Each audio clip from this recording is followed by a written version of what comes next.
इस देश की 30 करोड़ गाड़ियां जिसके पास जुबान नहीं है, जो बोल नहीं सकती है, उस गाड़ियों का आवाज तो कम से कम ये सुने। इसके लिए कम से कम आप लोग ताली बजाइए।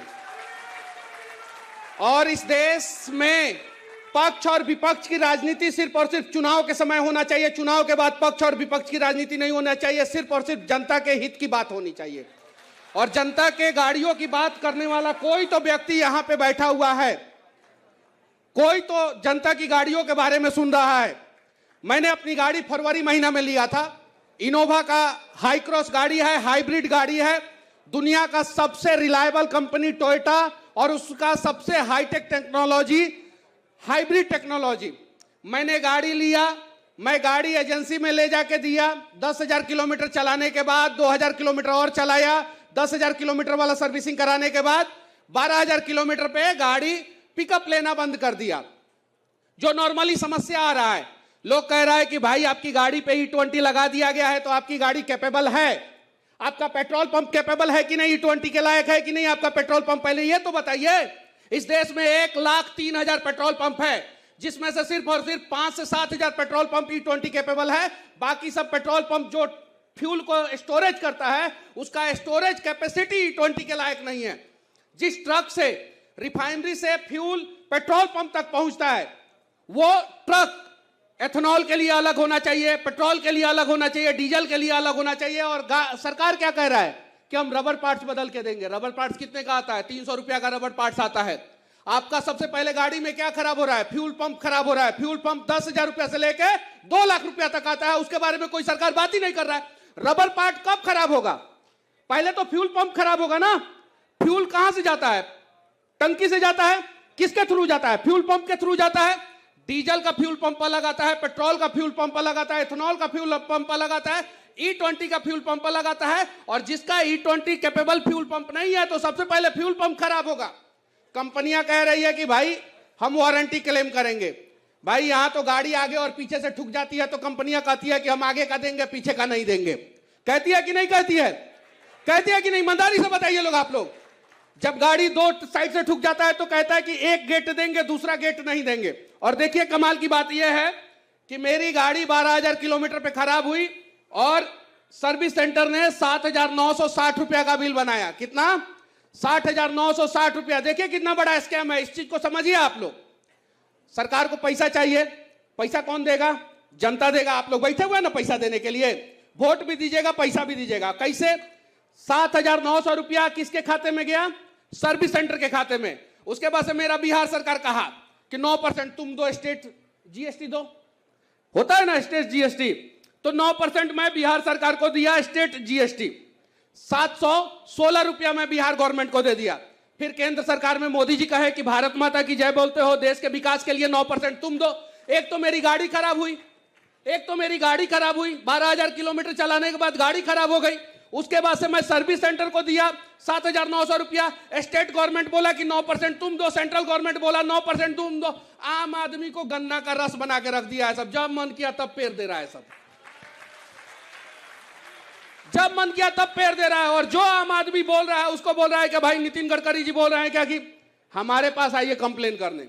और जब हम गाड़ी लेके जा रहे हैं तो यहाँ के पुलिस वाले बोल रहे हैं कि भाई पहले तो तुम जेल में जाओ। अब हम लोग जाए तो जाए कहां जाए? मतलब हम लोग कहां जाए? नितिन गडकरी जी, मेरा टोयोटा इनोवा हाई क्रॉस है। मेरे पास टोयोटा की 4 गाड़ी है, फॉर्च्यूनर है, इनोवा हाई क्रॉस है, हाई राइडर 2 है। और मैं जितना पेट्रोल गाड़ियां है मैं देने के लिए तैयार हूं।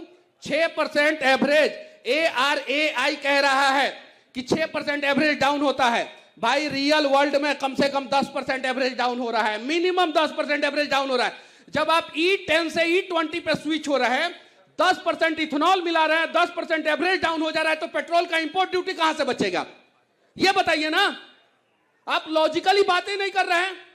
जब E10 से E20 पे स्विच कर रहे हैं, 10% यहां पे इथेनॉल मिला रहा है, 10% एवरेज डाउन हो गया, तो आपका इंपोर्ट ड्यूटी नहीं बचा। दूसरा चीज, आप चावल के नाम पे किस प्रकार से एमपी में 1160 करोड़ रुपया का घोटाला कर लिए। 360 डिग्री घुमा के कुपोषण का चावल से इथेनॉल बनाना शुरू कर दिया लोग। ये लोग बताइए, इस प्रकार से स्कैम हो रहा है। आज मैं इस मंच से कहना चाहता हूं, मोदी जी भी बैठे हुए हैं, अपने आप को मोदी जी कह रहे हैं, ये ये हैं अरविंद केजरीवाल जी बैठे हैं, मेरे से स्टाम्प पेपर पे लिखवा के रख लीजिए लोग, 1 साल के बाद आपकी गाड़ियों का सर्विसिंग कॉस्ट 1.5 गुना नहीं हो गया ना तो मैं वीडियो बनाना छोड़ दूंगा। आपकी गाड़ियों का सर्विसिंग कॉस्ट 1.5 गुना होने वाला है और 2 साल बाद आपकी बातों को कोई नहीं सुनेगा, क्योंकि इस देश की जनता मुद्दा को 90 दिन के बाद भूल जाती है। कितना दिन के बाद? 90 दिन के बाद भूल जाती है और 90 दिन के बाद किसी को याद भी नहीं रहेगा। आप लोग जितने लोग बैठे हुए हैं, आप लोग बताइए कि 2 साल पहले इस देश में इसी महीना में कौन सा ट्रेंडिंग मुद्दा था जनता के हित में? किसी को याद है? 1 साल पहले कौन सा मुद्दा था? 6 महीने पहले कौन सा मुद्दा था? और ये जो अभी जंतर मंतर पे प्रोटेस्ट हुआ है, एथेनॉल वाला मुद्दा ये है, इसके पहले कौन सा मुद्दा देश में ट्रेंड कर रहा था? आप लोगों को पता है? याद भी है? 6 महीना बाद आप लोगों को यह भी नहीं याद रहेगा। 6 महीना बाद आप लोगों को यह भी नहीं याद रहेगा, यकीन मानिए। बस मैं आप लोगों से कहना चाहता हूं कि साथ दीजिए, जो भी आदमी सही काम करे उसका साथ दीजिए। और अभी सही चीज के लिए ये आवाज उठा रहे हैं आप लोग, कम से कम जो गाड़ियां आवाज नहीं बोल नहीं सकती है उसके साथ नहीं खड़े होंगे तो आपके बच्चों के भविष्य के साथ कोई नहीं खड़ा होगा। आप लोगों में से जितने लोग हैं माता पिता हैं, आप लोग कसम खा के बोलिए कि आपके बच्चे शुद्ध हवा ले रहे हैं क्या? शुद्ध पानी ले रहे हैं क्या? तो जो आदमी अपने बच्चों के लिए शुद्ध हवा शुद्ध पानी का व्यवस्था नहीं कर सकता है, वो आदमी अपनी गाड़ियों के लिए सरकार से लड़ेगा क्या?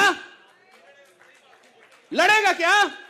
और ये लड़ाई सिर्फ और सिर्फ आपकी गाड़ी के लिए नहीं है, ये लड़ाई आपके बच्चों के भविष्य के लिए है। शुरुआत आपकी गाड़ी से हो रही है, क्योंकि एक आम आदमी मिडिल क्लास फैमिली जो है वो सबसे ज्यादा परिवार में नई गाड़ी को प्यार देता है। तो जब आप अपनी गाड़ी के लिए लड़ लीजिएगा तो आप अपने बच्चों के भविष्य के लिए भी लड़ लीजिएगा। तो शुरुआत यहीं से किया जाए, तो साथ दीजिए लोग, आप लोग।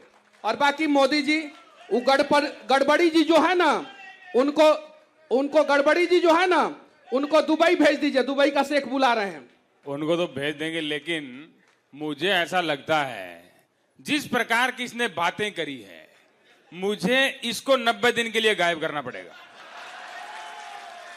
एक बार सरकार 9 महीने के लिए गायब किया था, फिर आए और मजबूती के साथ आए। तो 9 महीने में भी आपको लोग नहीं भूले हैं ना? नहीं भूले। इसीलिए मुझे लगता है कि आपको तो फिर 9 साल के लिए गायब करना पड़ेगा, क्योंकि 2047 में यही रोड़ा बना हुआ है। अब बगल वाले इनका भी कर रहे हैं जी, इनसे पूछिए, इनका भी किया है, लेकिन आ गए ना वो सामने। लेकिन जिस प्रकार की मैंने आज ये लोगों का हुजूम देखा, ये हजारों लोग देखे, मैंने आते ही कहा ये E20 के समर्थन में आए हैं, क्योंकि मुझे लगा ये हजारों लोग समर्थन में होंगे। मोदी जी आपके मुंह से हजारों शोभा नहीं देता, लाखों कहिए। मैं जिस प्रकार का मोदी हूं हजारों ही बोलता हूं।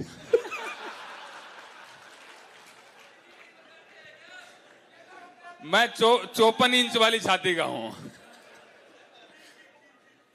चलिए ठीक है, जय हिंद।